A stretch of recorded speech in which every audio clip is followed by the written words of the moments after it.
Ce matin, j'ai expliqué aux amis qui étaient là que nous avions fait un brainstorming sur la crise dans le Sahel et la crise au Mali. Et nous avions fait quelques observations. On m'avait donné un temps trop court. Je suis un peu frustré d'ailleurs parce que j'ai chronométré après tous les intervenants. Ils ont fait quand même des 30 minutes, sauf le ministre qui a été assez bref. Et moi, j'avais une dizaine de minutes, après on m'a demandé d'accélérer. J'ai accéléré, mais vous vous êtes rattrapé en me donnant la chance de revenir cet après-midi. Comme ça, je peux livrer toutes les conclusions et recommandations de notre brainstorming. Alors, première recommandation qu'on avait faite, c'était par rapport à nos amis français qui avaient annoncé le retrait à partir d'un certain moment. Nous avions souhaité qu'il y ait un retrait ordonné des forces françaises, ordonné dans le sens de il ne faut pas que la victoire militaire sur le terrain soit perdue. J'ai beaucoup aimé le titre de votre séminaire. C'est un titre très optimiste et on va le maintenir. L'après-guerre. Il faut prier effectivement que nous sommes dans une situation d'après-guerre. Il ne faut pas que ces gens-là qui ont agressé le Mali et qui se sont repliés soient dans une posture d'attendre un moment de vulnérabilité quelconque pour essayer de revenir, essayer de reconquérir des positions. Donc il faut que la communauté internationale se positionne dans un état d'esprit que nous avons éradiqué en grande partie le mal et que nous allons consolider cette éradication pour que le mal ne se reproduise plus. Cela veut dire des engagements forts et c'est pour cela qu'on disait que la France devait se retirer certes, mais un retrait ordonné qui permette la mise en place d'une force internationale qui puisse garantir par ses moyens militaires, sa capacité militaire, capacité technologique et autres, de préserver les acquis. Ce serait un drame qu'on se retrouve dans la situation où nos amis américains se sont retirés de l'Irak et l'Irak est aujourd'hui exsangue. Ça continue.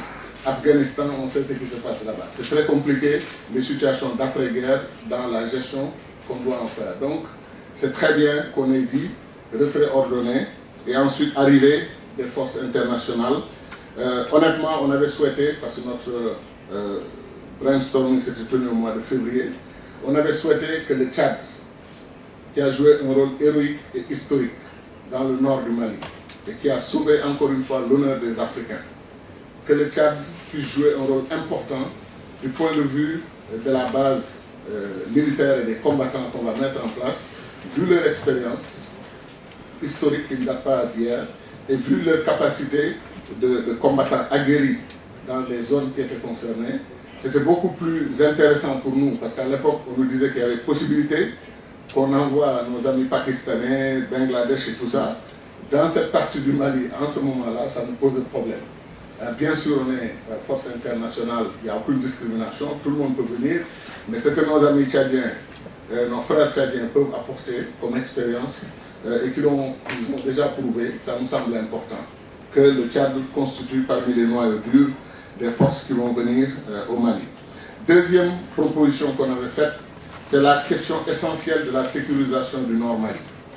Sécurisation du Nord Mali, pour nous, c'est sécurisation des frontières, parce que c'est des pays immenses, le Mali, le Niger, l'Algérie, la Mauritanie, c'est des pays qui font des millions de kilomètres carrés. Et cette sécurisation est un grand enjeu. Sécuriser les frontières, sécuriser les populations au point que les paysans puissent retourner chez eux, cultiver la terre sans crainte d'être attaqués ou d'être surpris par des pick-up de terroristes qui passent dans les parages. Et retour des réfugiés, ce qui demande aussi un effort colossal de la communauté internationale pour venir en appui à l'État malien. Troisième demande qu'on avait, suggestion qu'on avait faite, c'était précisément la réconciliation nationale et la restauration des institutions démocratiques et républicaines au Mali. Ce qui est en cours via les élections qui vont se tenir, élections imparfaites, semi-parfaites, tout ce qu'on veut. Nos frères du Mali et nos sœurs du Mali nous ont expliqué que les élections faisaient partie de la solution et ne faisaient pas partie des problèmes. C'était impératif de tenir les élections le plus rapidement possible. Avoir un gouvernement avec même un semblant de légitimité venant du peuple était préférable à avoir un gouvernement de transition qui s'étire dans le temps, qui ne se termine jamais, en plus maintenant de la situation de ni coup d'État, ni post-coup d'État, etc. C'était important que le peuple malien reprenne la parole et se désigne lui-même un dirigeant. Donc de ce point de vue, nous exhortons les amis de la communauté internationale à continuer à soutenir le Mali dans ce processus qui n'est pas du tout facile. Nous avions aussi proposé que dans le cadre de la réconciliation nationale, que la vérité soit dite sur les causes profondes de la crise au Mali et dans le Sahel. Les causes profondes. Et quand on va analyser les causes profondes, nos amis de l'Europe, nos amis des États-Unis, de l'Occident en général, devront aussi réfléchir sur la solution qui a été apportée à la crise libyenne à l'exclusion de l'Union africaine. Il faut qu'on dise la vérité. L'Union africaine a tenté de participer à la solution de la crise en Libye. Franchement, nos chefs d'État ont été frustrés parce qu'ils n'ont pas été écoutés. Et nos amis ont terminé le travail, ils sont repartis, comme a dit le président du Niger. Ils ont fait le travail et il n'y a pas eu de service après-vente. Donc ils sont partis. Et les gens se sont dispersés dans le Sahel avec armes et bagages et on s'est retrouvés dans cette situation. Donc les causes profondes, en dehors des causes historiques, la sécheresse, crise du pastoralisme, toutes les autres causes, il faudrait qu'on voit ce qu'on a appelé le printemps arabe, les interventions de nos amis occidentaux, la conséquence de cela sur l'approfondissement ou l'exacerbation des crises dans le Sahel. Ensuite, dire la vérité sur le rôle que le MNLA a joué dans la déstabilisation du Mali à un moment de vulnérabilité de ce pays frère. C'est important aussi qu'on dise la vérité, parce qu'honnêtement, il y a beaucoup de romanticisme ou romantisme de nos amis occidentaux sur la question du MNLA. Les hommes bleus, le peuple, etc., les romans, les tableaux, les peintures. La réalité au Mali, c'est des atrocités qui ont été commises, des gens qui ont été égorgés, des mains qui ont été coupées, des gens qui ont été mutilés pour la vie. Alors ça, un ami a dit ce matin que le plus grand perdant de la crise actuelle, ce sont les Touaregs. C'est un ami très sympathique, on a discuté, on s'est compris. Je lui ai demandé que faire maintenant, si c'est le cas, que faire de tous les autres peuples du Nord Mali, parce qu'il n'y a pas que les Touaregs qui habitent le Nord Mali, que faire de tous ceux qui ont subi les atrocités pendant 9 mois, dont on a coupé les bras, coupé les jambes, les fillettes de 11 ans, 12 ans qui ont été violées par des soi-disant djihadistes, qui ont été mariées de force, avec des mariages consommés à cet âge-là.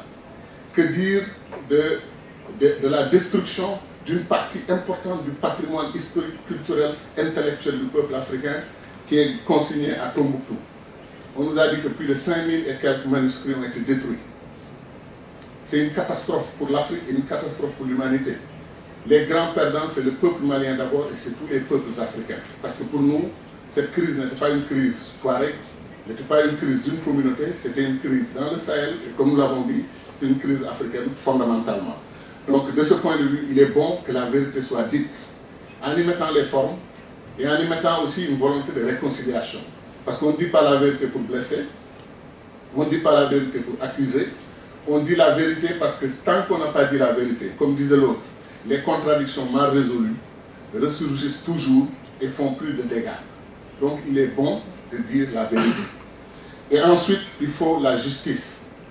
Il y a eu des exactions qui ont été commises.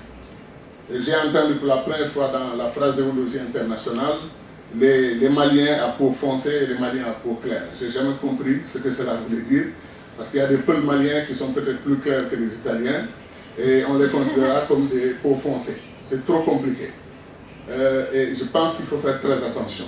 Et d'ailleurs, dans les solutions qui sont proposées, le mot autonomie est revenu plusieurs fois et self-determination. Alors là aussi, on est sur un terrain glissant.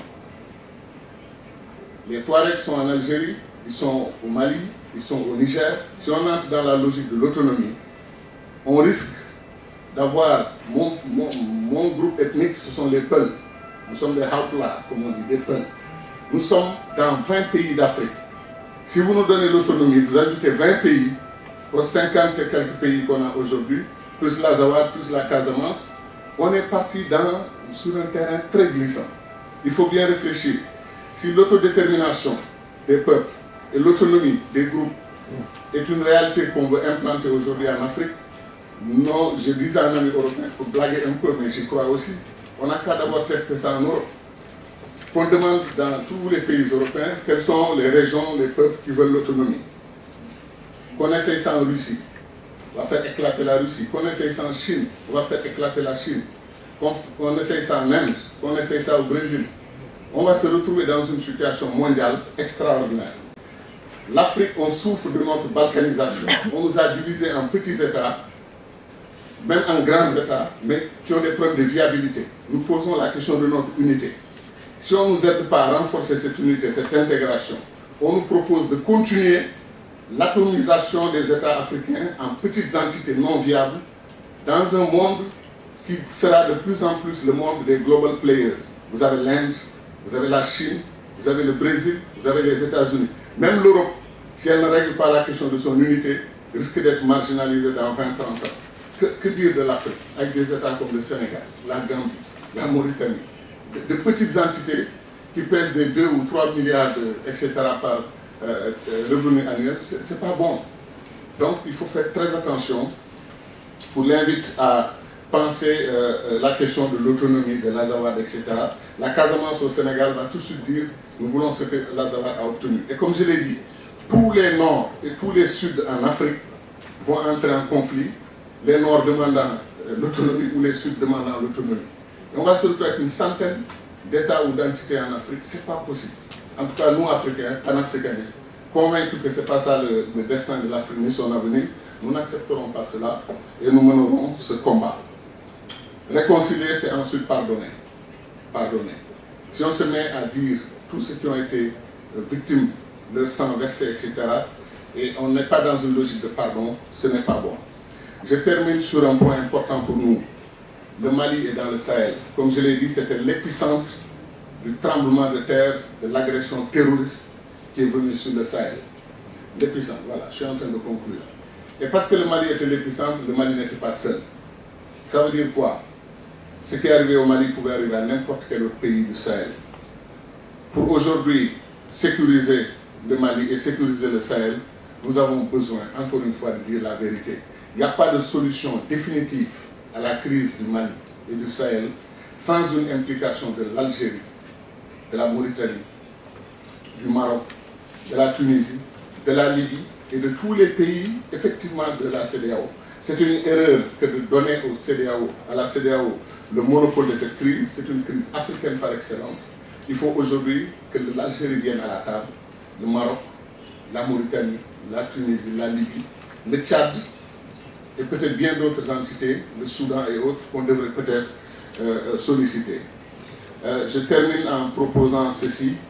Si l'Algérie, le Maroc, tous les autres pays de la sous-région étaient mobilisés, il nous faudra faire le nettoyage des résidus des zones, des enclaves terroristes, des enclaves non contrôlées encore par l'État. Parce que si on laisse ces enclaves, ils vont bourgeonner et il y aura une rémission, comme le cancer. Ils pourront revenir un jour. Mais le seul moyen de nettoyer, c'est qu'on se donne tous la main et qu'on travaille à éradiquer ces gens. On ne pourra peut-être jamais les enlever jusqu'au dernier, mais on peut les réduire à un minimum peut-être incompressible.